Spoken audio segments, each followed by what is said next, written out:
with another video. Okay, so as y'all see, my hair looks wild or whatever. I'm basically showing y'all this side part, or 90s inspired side part, swoop, whatever you want to call it.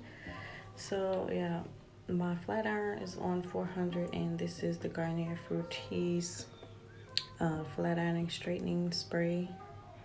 So what I did, just parted my hair. I tried to get my side part right, and then I just sprayed my hair with this thermal spray.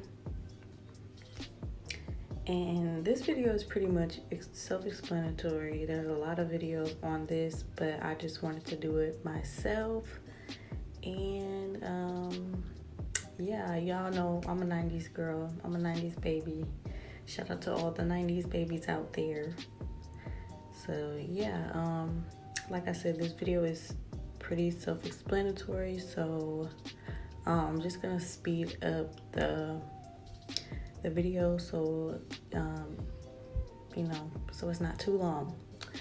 All right, so yeah, I'll see y'all in my next video. Like, comment, and subscribe. I appreciate it, and I'll talk to y'all later.